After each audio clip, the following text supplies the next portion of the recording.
नमो नमो गुरुदेव जो साधु स्वरूपी देव आदि अंत गुण काल के जाननिहारो भेव। पूजनीय संत समाज देवी और देवता सुने समझे विचार करे और अपना कल्याण करे।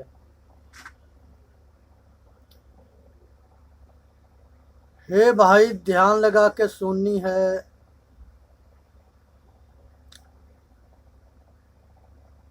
राजा जनक जो है बहुत ऊंच कूट के राजा थे और बहुत धर्मात्मा राजा थे और उन्हीं के ऊपर आज विचार रखेंगे।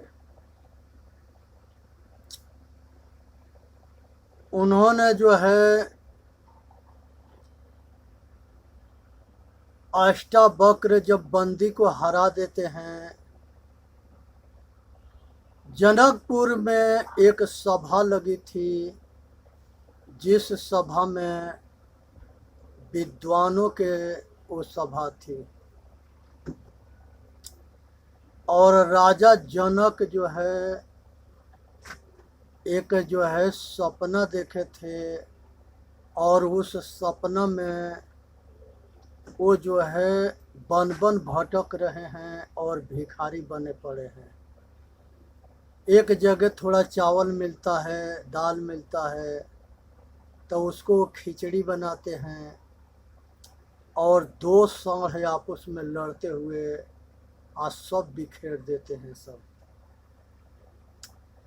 इसी पर उनके आँख खुलता है तो देखते हैं कि हम तो जो है राजमहल में अपने सेजिया पर सोए हैं, सिंहा अपने जो है बेड पर सोए हैं, सिंहासन। अब उसने जो है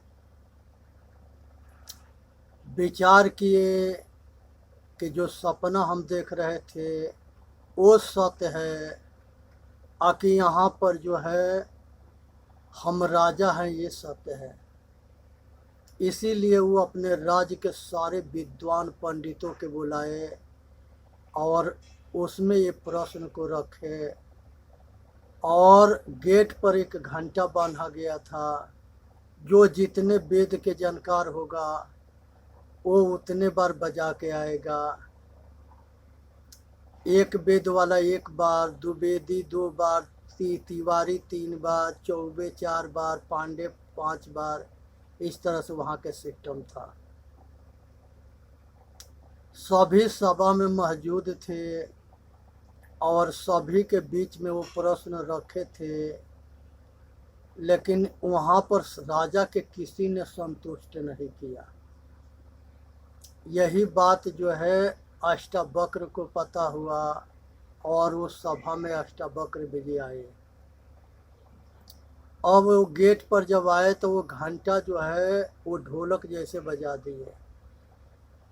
अब सारे विद्वान कहे कि ये कौन विद्वान आ गया जो इतनी बाजा बजा दिया। जब अंदर गए तो इसके 8 अंग टेढ़ा था अष्टावक्र के, तो सारे पंडित सभा जो है बहुत ठठा के हंसा। तो जब पंडित सभा ठठा के हंस रही थी तो अष्टावक्र मौन थे। जब वो सब शांत हो गए तब अष्टावक्र ठठा के हंसे। फिर जब राजा पूछे कि पंडितों तुम सब किस लिए हंसे हो, तो वो बताए सब कि हम इनके 8 अंग टेढ़ा है। आइए ये क्या बता सकता है आपके प्रश्न के उत्तर। अष्टावक्र से पूछे कि भाई आप कैसे हंसे। कहे कि राजा ने जितने यहाँ इकट्ठे कर रखे सारे चमार हैं, इनको चमड़ा के ज्ञान है, शरीर के चमड़ा देखते हैं। ये आत्मज्ञानी ना है ना ये आत्मज्ञान को बता सकते हैं। अष्टावक्र ललकारे और प्रश्न के उत्तर वो पंडितों से पूछे कि राजा के संतुष्ट कर दो, इनके प्रश्न के उत्तर दो। सारे पंडित जो है मौन हो गए, किसी ने कुछ भी ना बोला। उसके बाद से जो है ये अष्टावक्र जो है उन्होंने कहे कि राजन, ये आकाश जो है मकान बनता है, अगर मकान टेढ़ा हो जाएगा तो आकाश टेढ़ा ना होगा। गाय किसी कलर के है, वो सारी गाय जो दूध देती है किसी कलर के गाय के होने से वो दूध में अंतर ना होता है, सबके दूध एक जैसा होता है।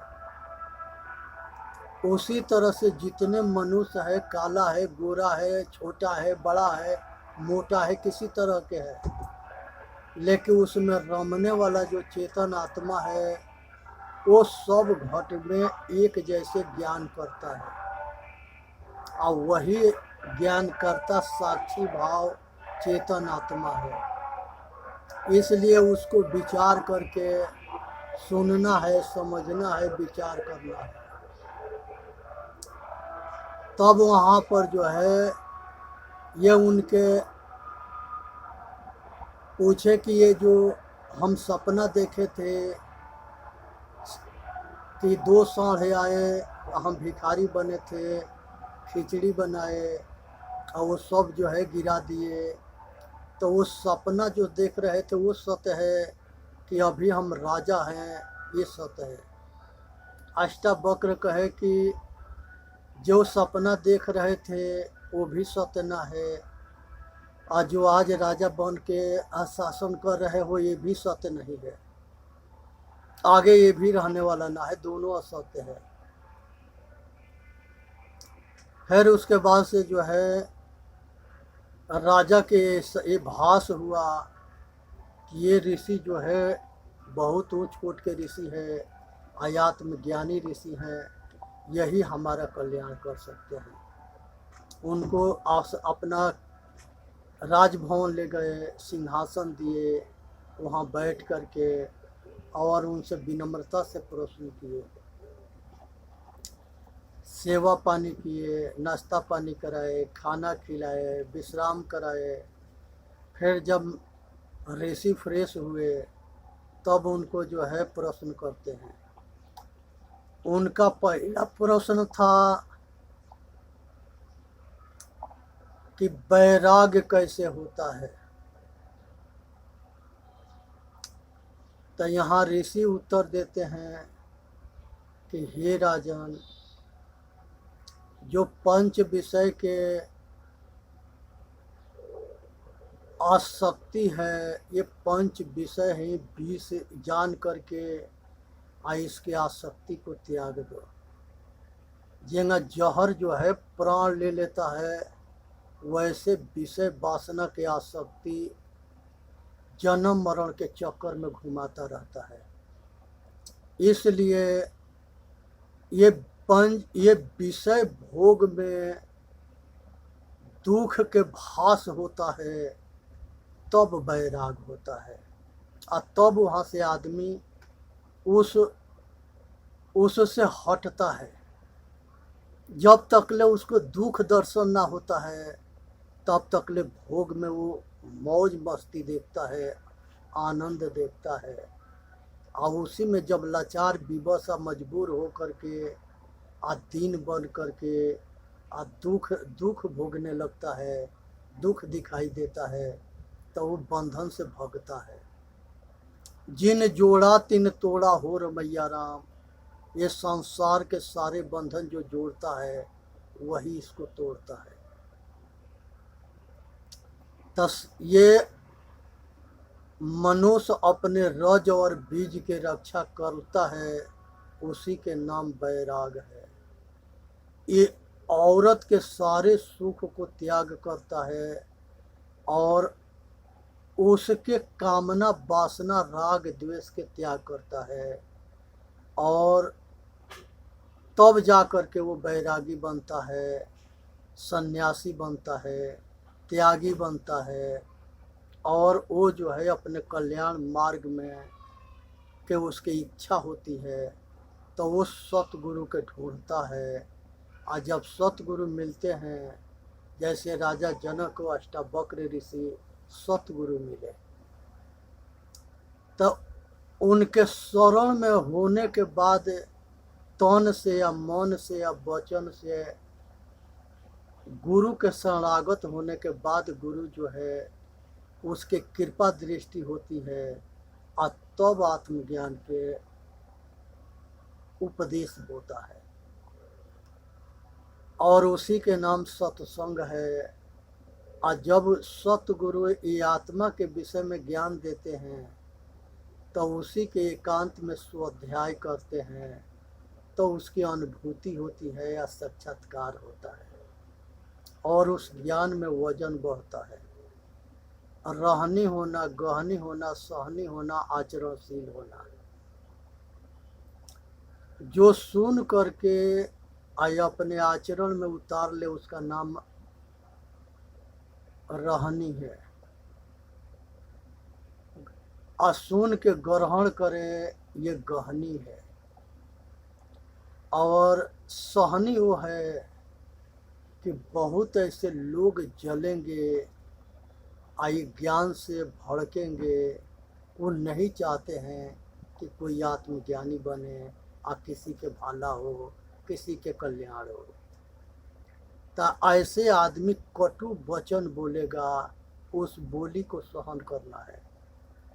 यही विष है जो सभी महापुरुषों ने पिया है।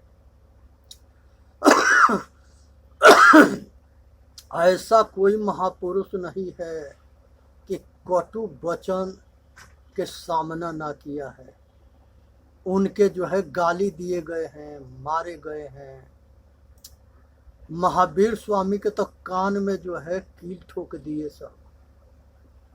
बुद्ध भगवान के भी जो है गाली दिया गया, उनको भी जो है बहुत कष्ट दिया गया। और इस तरह से सभी महापुरुषों के ये कटु वचन के सामना करना पड़ता है। ऐसे सतगुरु कबीर साहब के भी जो है बहुत लोग उल्टा सीधा कहते रहे, रविदास जी के कहते रहे, गुरु नानक साहब के कहते रहे, लेकिन ये सारे महापुरुष सुलझे हुए थे। ये सब जो है रहनीदार थे। सतगुरु कबीर साहब कहते हैं, विवेक करे सो बेटा हमारा, कथनी करे सो नाती, रहनी रहे सो गुरु हमारा, हम रहनी के साथी। कहता है कि केवल जो बात करता है, केवल कहता है करता ना है, वो नाती है, उसे बहुत दूरी है। आज जो कहता है या करता है, आचरण में भी उतारता है, सुनता है आचरण में उतारता है, वो हमारा बेटा है, नज़दीक है। और जो रहनीशील है वो हमारा गुरु है, और हम रहनी के साथी। तो हमारे सतगुरु महापुरुष रहनीदार के साथी हैं, और रहनीदार के गुरु बनाते हैं। तो रहनीदार को जानो, जो कहता है वो आचरण में उतारता है और लोक हित में काम करता है। तो ये जो है आत्मज्ञान सतगुरु और संतों के कृपा दृष्टि से मिलता है। और संत में और सतगुरु में अंतर ना होता है।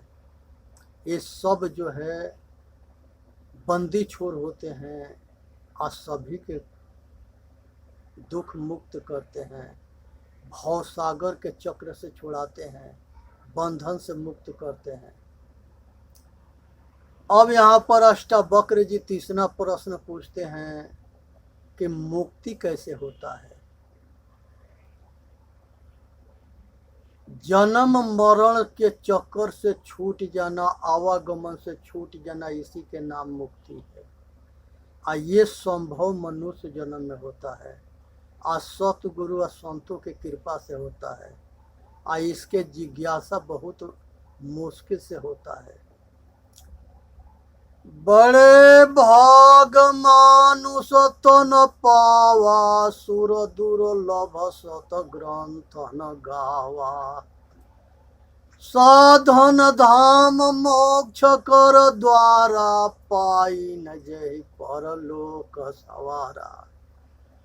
सो परत्र दुख पावई, सिर धुनि धुनि पछताय। काल ही कर्म ही ईश्वर ही, मिथिया दोष लगाए। हे भाई, झूठ मूठ के, काल के, कर्म के, ईश्वर के दोष लोग लगाते हैं। मनुष्य खुद करता है या खुद भरता है, भोगता है। अच्छा के अच्छा, बुरा के बुरा। किसी के दोष मत दो। ना कहू के सुख दुख दाता, निज कृत कर्म भोग सुन भ्राता। इस संसार में कोई किसी के सुख दुख देने वाला ना है। आत्म अनुभव सो सुप्रकाशु, बड़े भाग उरे आवहु जासु। बहुत भाग्यशाली आदमी के आत्मज्ञान होता है। परहित सरस धर्म नहीं भाई, पर पीड़ा नरही अधमाई। दूसरे के भलाई करने के जैसा कोई धर्म ना है, और दूसरे के दुख देने के जैसा कोई पाप ना है। इसलिए जो है, सावधान रहो और अपना कल्याण करो। इसी में मानव जाति के हित है। तीसरा प्रश्न जब राजा जनक जो है पूछे कि मुक्ति कैसे होता है, तो जो है अष्टावक्र जी कहते हैं कि मुक्ति जो है त्याग से होता है, आचरण से होता है, रहनी से होता है, और सतगुरु के कृपा से होता है। तो जैसे जैसे बता रहे हैं कि पंच विषय के आसक्ति के त्याग कर दो। ये 20 विषय जो है 20 से जहरीला है, ये जन्म मरण के चक्कर में घुमाता है। इसलिए इस विष के त्याग करो। और संसार में परिवार के, रिश्तेदार के, समाज के, जो एक दूसरे के अपना समझना और मोह करना, ये मोह के क्षय होना मोक्ष है। सारे बंधन तोड़ दो, सारी आसक्ति तोड़ दो। ना संसार के कोई कामना रहे, ना कोई वासना रहे, ना कोई राग रहे। राग रंग सबसे अलग हो जा। तो इसलिए जो है, एक भृंगी आपके कीड़ा होता है, वो किसी कीड़े के पकड़ के अपने मान में ले आता है, और भी भी कर करके, और उसी बोली के जो है वो कीड़ा भी बोलना शुरू करता है, और किसी को ये भृंगी बना देता है। इस कहानी से यही उत्तर लेनी है कि जो पारखी संत होते हैं, वो पारस पत्थर जो होता है, वो जो है लोहा के सोना बना देता है, लेकिन वो अपना गुण ना देता है। वो जो है लोहा के सोना बना दिया, लेकिन वो लोहा सोना को अपना गुण ना दिया कि तुम भी कहीं किसी के सोना बना देना। लेकिन संत गुरु ऐसे होते हैं कि वो जैसे पारखी होते हैं, असत असत निर्णय करते हैं, ऐसे दूसरे सामने वाला के भी पारखी बना देते हैं। ये अपना गुण देते हैं। यही सतगुरु के कृपा है, यही उनके जो है महानता है कि वो बंदी छोड़ कल्याण करते हैं, आप परखने की क्षमता दे देते हैं। उन्हीं के कृपा दृष्टि से हर मनुष्य सत असत के निर्णय करके, और संसार के असत के छोड़ के, असत्य के धारण करके, और संसार के आवागमन से छूट जाता है, जन्म मरण के चक्कर से छूट जाता है। ये जो है अष्टावक्र गीता जो है 20 भाग में है, और ये 20 भाग यही 3 प्रश्न पर टिका हुआ है। यहाँ संसार के अंदर जो है, पहले तो मनुष्य के ये पता होना चाहिए कि हमको ये मोक्ष की ज़रूरत क्या है। मोक्ष क्यों चाहिए? तो मोक्ष इसलिए चाहिए, पहले मनुष्य अपना दुख को जाने। संसार के अंदर शारीरिक बीमारी से संसार के सारे अस्पताल भरे पड़े हैं, और जिधर जाएंगे उधर चिल्लाने के और रोने के आवाज़ आता है। कहीं किसी शरीर के किसी बीमारी, अनेकों बीमारी से दुखी हो करके सड़ना मरना, यही जो है दैहिक ताप है। और भौतिक ताप जो है पृथ्वी, जल, अग्नि, वायु और आकाश, इनके भूकंप से, जलवामय से, जलवामय में अब बारिश से या पत्थर पड़ने से घायल होना, और यहाँ पर आग लगी में जल मरना, अंग भंग होना, और यहाँ पर जो है तूफान में जो है ओलावृष्टि या तूफान में अंग भंग होना, तब प्रकृति आपदा से एक्सीडेंट में मरना, अंग भंग होना, अनेक तरह के क्षतिग्रस्त हो जाना, ये सब जो है यही जो है दैविक ताप है। वो दैहिक ताप था जो बीमारी था, ये दैविक ताप है। संसार में सर्प से या शेर बाघ किसी जानवर के मार देने से या कोई आदमी के मारने से अंग भंग हो करके हाथ गोड़ टूट जाना, कुछ ऐसे होते हैं जो आँख निकाल लेते हैं, मार देते हैं कि कान की आवाज़ चला जाता है, मुंह जो बेजबान हो जाता है, हाथ गोड़ काट कूट तोड़ ताड़ देते हैं। ये सगरी आपदा जो है ये जीवधारी जीव के द्वारा अंग भंग होके और लाचार विवश खाट पर पड़ना और सड़ना मरना, ये जो है भौतिक ताप है। तो ये तीन तरह के ताप से बचने के लिए मोक्ष की ज़रूरत है। उसके बाद से जो है घोर जब मनुष्य पाप करता है तो उसके जो है पहिलका नरक जो है पशु खानी है। अनेक तरह के पशु बनना, सुअर, गधा, घोड़ा, कुछ भी बनना, कुत्ता, बिल्ली, अनेक तरह के पक्षी बनना, कौआ बन करके टट्टी में मुंह मारना, गिद्ध बन करके मांस में ठोर मारना, ये जो है बकुला भगत बनना, हंस बनना, दुनिया भर के सारी पक्षियाँ हैं। सभी में जो है शाकाहारी मांसाहारी दोनों मिलते हैं। गोबर के कीड़ा बनना, टट्टी के कीड़ा बनना, गाटर के कीड़ा बनना, नाली के कीड़ा बनना, ये उखमज खानी है। अंडज, पिंडज, अंडज, उखमज और उखमज, अंडज और जल के जीव बनना, तो ये सारे जो है पिंडज जानवर, अंडज पक्षी और उखमज कीड़ा मकोड़ा, ये तीनों भोग भूमि है। घोर पाप करने के बाद ये तीनों नरक में जीव जाता है और उसी में जन्मता मरता रहता है, अपार दुख भोगता है। एक दुख ऐसा है जैसे सुअर है, उसको पेट में चाकू मार करके और उसको घायल कर करके आज जिंदा आग में पका के खाते हैं सब। विचार करो कितने भयंकर उसके दुख है। गधा है, उस पर धोबी कपड़ा लाता है या सूद खूज उसके ऊपर बैठ करके चलता है। इसी तरह से ऊँट है, बहुत जानवर के बहुत विचित्र जो है बोझा ढोना पड़ता है, बहुत दुख होता है। तो ये सब जो है बहुत भोग भूमि है, यहाँ भगवान भी रक्षा ना कर सके। इसीलिए मनुष्य जन्म में सुधारने की ज़रूरत है, कल्याण करने की ज़रूरत है। लेकिन जब वो दुख के जानता है तब यहाँ से भागता है। तो ये जो है तीन खानी, भोग भूमि और तीन ताप, 6 हो गए। ये 6 के दुख से बचने के लिए और ये जो है सतगुरु के शरण में जाना पड़ता है। और संसार के अंदर सतोगुण और रजोगुण और तमोगुण, ये 3 गुण में दुनिया बथा है।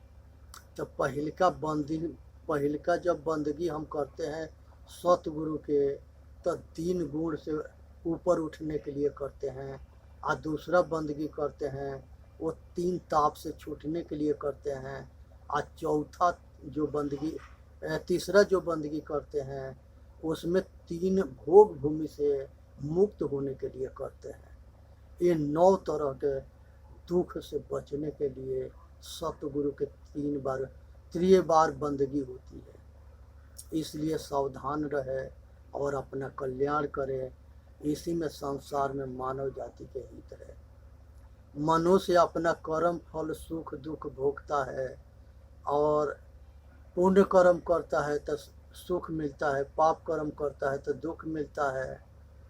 और यही मनुष्य जब निष्काम कर्म करता है, अंतर्मुखी होता है, अधारणा ध्यान बना के साधन करता है, सहज समाधि लगाता है, और साक्षी भाव में अपने संसार से लौट करके अपने घर वापसी होता है, और अपने घर में शांति का अनुभूति करता है, वही आत्मा परमात्मा हो जाता है।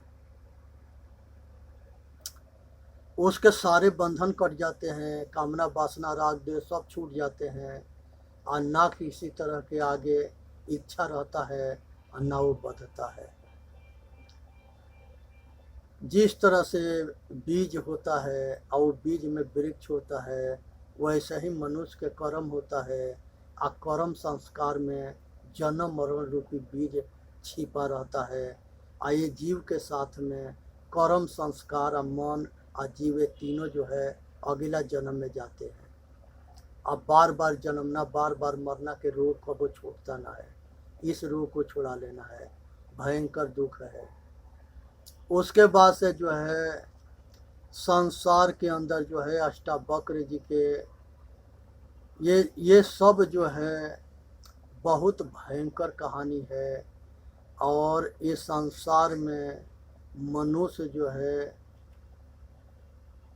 अपने गुलामी से मुक्त हो जाए और अपने ऊपर कृपा करे, इसी में मानव जाति के हित है। इसलिए ये सब से जो है चूके ना, थके ना, रुके ना, और अपना कल्याण करे। चेतन जीव दुख मुक्त चैनल पर आ करके अपना कल्याण करे। आप बोलिए सतगुरुदेव की जय। साहेब बंदगी, साहेब बंदगी, साहेब बंदगी।